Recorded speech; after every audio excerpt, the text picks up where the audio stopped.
Hello, and welcome back to Let's Play Spyro the Dragon. Last time we took on the first couple of worlds in the game, and this time we're gonna run our head first into our things and get concussions and have a whole bunch of slowdown? BRB, I'm going to investigate the cause of this lag. Are things better now? Are we in the clear? I think we're good. Yeah, so I'm gonna try to keep my videos, I don't know, under 20 minutes is kind of what I'm aiming for, because that last episode ended up being about 20 minutes long, but it ended up taking like 30 gigabytes of space on my computer because of fraps, and I guess that, like, you know, recording the PlayStation is just way more intense. Takes a lot more memory. I guess that only makes sense. So, Nils. It's kind of a strange... Welcome to Town Square, Spyro. Begin exploring by gliding to that area with the bulls. Yeah, that's so weird, because Nils is also the name of a Fire Emblem character. He's in the same game that Oswin is, as a matter of fact. If you charge those bulls, they get their horns stuck in the ground, which is kind of cool. On that Did You Know Gaming for Spyro that I saw a while ago, they talked about how the game developers wanted to make a platformer centered around how the enemy interacts with the player, which I think is really cool. It definitely gives this game a lot of life. So that right there is the first real pit that you can kind of fall into and die. Devlin. Duke Devlin! I had the worst itch on the tip of my wing. Oh, did you know that you get your longest glides by pressing X at the very top of your jump? Yes, I did know that, as a matter of fact. That's what physics says. And everybody loves physics, right? Except for the people that don't. I mean, that's pretty accurate, right? Everybody loves physics. I mean, I certainly love physics. Physics is cool. Although I've never really taken...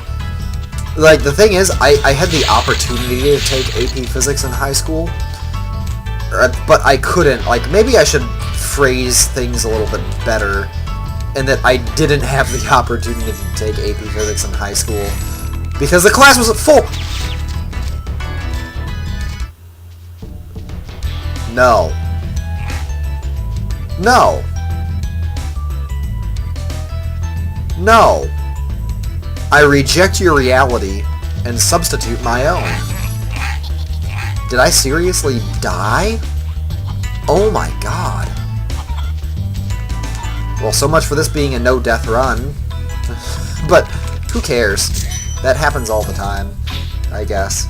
Well, no-death runs. No-death runs are like a norm for me nowadays, because this game is not hard. You know, I was just doing a practice run of Spyro 2 as well, and I beat that whole game without dying either, so... Maybe that's where my actual no-death run will be. You know, chalk things up to the LP curse. What was I talking about? Oh yeah, AP Physics, and the fact that I got cheated out of taking it. Because it was, all of the sections of the class that I were able to take were full. And then I had, like, course conflicts with other classes, so I couldn't take it in high school. So that, you know, kind of sucks. Thor, God of Thunder. Thank you for releasing me. And complete wuss. So, that's a thing, certainly. We have all these bulls down here, oh my god. So I was kind of disappointed that I wasn't able to actually take AP Physics. But then I kind of, you know, made up for it being a math major, so I did more intense math, and all of my friends wanted to be engineers, so they did all these super, you know, problem-oriented classes. Spyro, did you see a man dressed in blue running around here? Got him already. And he's stolen a dragon egg! You've got to track him down and get that egg! Run! Run! I'm getting a little winded. What a weirdo. Yeah, so I think that pretty much does it for the level. There's our 100% in Town Square. Yeah. Although I'm kind of glad that I didn't end up going down the physics engineering route. Because I always liked, like, my favorite parts of math were always, like, the theory behind it. Like, my favorite types of problems to solve in, like, trig, for instance, were, like, identity verifications and other sorts of, like, proof-based stuff that had to do with concepts of math, more than actually solving, like, the problems, if you know what I mean. So, I spent a semester as a math major, and then, things have changed. I actually am still not 100% sure about what I want to do, although I'm almost completely sure what I want to do. I'm definitely thinking about going into economics, like more and more every day.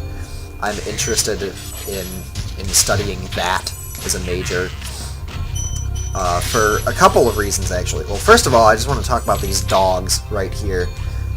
And when I was a kid, these dogs were what I thought to be the hardest enemy in the game. Right there. Like, I just thought they were so difficult to deal with. I always took hits from these things. I thought navigating around them was so hard, like such a pain in the ass. So anyway, I was talking about economics and why I want to study it as a major.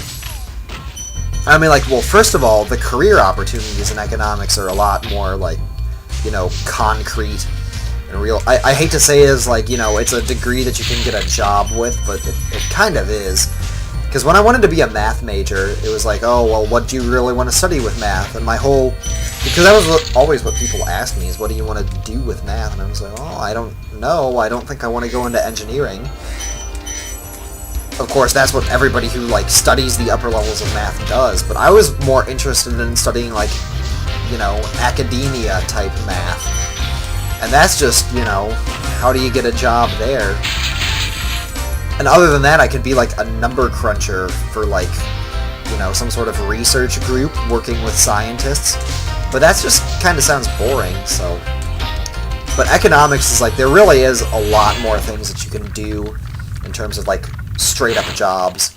Nasty Nork has put one of his most devious henchmen in charge of the artisan world. Bring him on.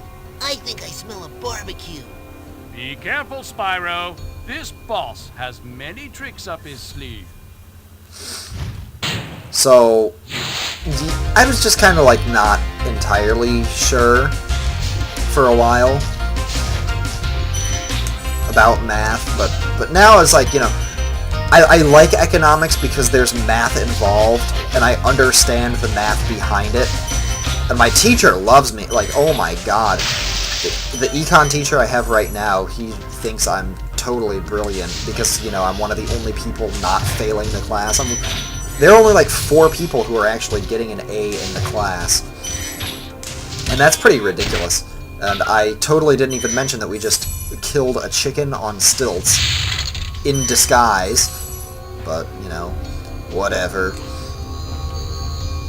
So that's a factor, and he's definitely going to help me get a rec letter for transfer, which is, you know, that's definitely really important. Those rec letters make a huge difference when it comes to admissions into college and whatnot, so, or transfer to better colleges, so. But now we're just going to move on, talk to Marco. Marco! There's a Marco in Spyro 3, who's a completely different character. But yeah, I don't know, economics is something that I've been getting increasingly passionate about in terms of, like, you know, political discourse and stuff like that, because there's so much misinformation spreading around, and I don't really want to get into that now, but it's something that I'd like to do. It's definitely something that I care about. It's something that I'm good at. Welcome to Peacekeeper, Spyro. Look how our treasure has been turned against us and stolen. Recover our treasure, Spyro. Collect treasure. Got it. Yeah, so these guys are all treasure-oriented, and we have to collect, I think it's 1,200 gems in order to move on to the next world, which we're basically gonna have that by the time we complete the hub. So you have all these little soldier dudes here with their cannons. This is something that's actually kind of cool, is that after you beat the guys who are controlling the cannons, you can take control of them and actually fire them, and we're gonna do that in a little while here.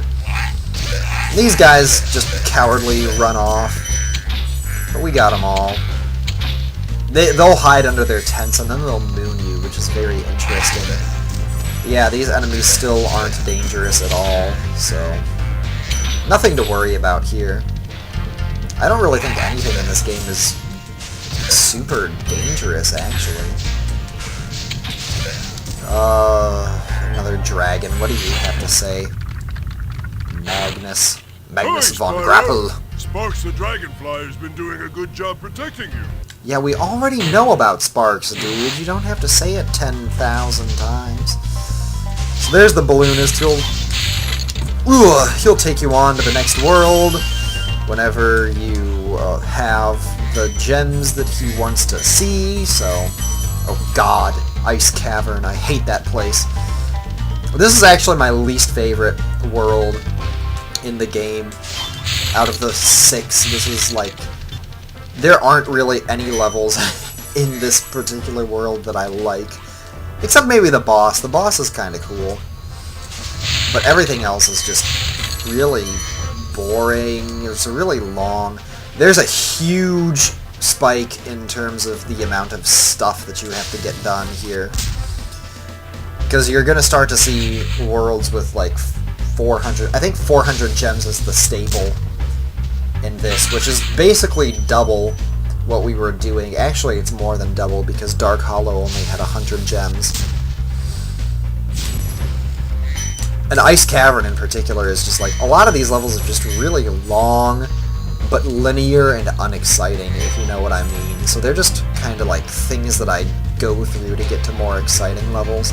Speedway's up there, we'll do that, and then I guess after we clean out the rest of this here, we'll do the Speedway, and then we'll call that an episode, so... Wow, I can't believe that that thief didn't actually run at all. That's actually one of the thieves that can potentially give you trouble, because he runs around this tiny little circle, and it's really easy to run into the water and take damage. Well done, Spyro! Keep up the good work, and I know you'll fulfill your destiny! It's my destiny! Yeah, destiny, oh my god, don't even talk to me about that. Well, mostly because I'm just, like... There's a Frets on Fire song called Destiny that is ridiculously difficult. It's by a band called Galnerius, I think is how you say. I don't know, there's some kind of crazy Japanese... They're like Japanese Dragon Force, basically. They're completely ridiculous. But the last part of the guitar solo from Destiny is, like, honestly one of the most technically difficult things I think I've ever seen in a Guitar Hero chart, ever. But whatever, people don't want to hear about that. They want to hear about Spyro, and I'm missing a lot of gems, but I think most of them are up. This is 200 gems, right? Yeah. Yeah, I think everything in gems is... Oh, we're getting some frame skips again. I don't know what the deal with that is. I think this should be the rest of the gems right here. Hopefully. I might be missing one. And that would be no good. Oh, nope, this is it. Okay. Sweet. So let's hop on into the Speedway. And then the crazy thing is that we're actually like almost at the 1/5 way mark of the game here. As you, I mean, you saw that we're at 17%, so... And it doesn't take a lot to get an additional point of percent in this game. Percentage point. This is probably the easiest Speedway, actually, if you know what you're doing. I don't know, maybe it's just like a habit of mine, but I always like to get the Speedways done first. Just because it's nice to have more gems going into the worlds. Especially when you get to the money bags in the later Spyro games. It's nice to have the Speedways just done. I mean, actually, you can get a little turned around at the end part of the Speedway where you have to light all of the lighthouses. But other than that, it's pretty easy. It's really, like, linear. The path that I took at the first Speedway was actually really convoluted. That's not the way that they want you to do it. Oh, don't fall down now. That would be bad. And as you can see, they actually really changed the speedway formula up in Spyro 3. They did something completely different. And basically what they did in that game was they gave you a total amount of time, and then they, and so that it was like a continual ticking down clock. So they didn't give you, like, each item that you collected didn't give you an additional, like, boost of time. I'm having, like, really hard time finding the words. So there's our boss portal right there, Dr. Shemp, and we're gonna just line ourselves up so that in the next episode, we'll tackle these Peacekeepers worlds. So I'll see ya. Have a great day, everyone.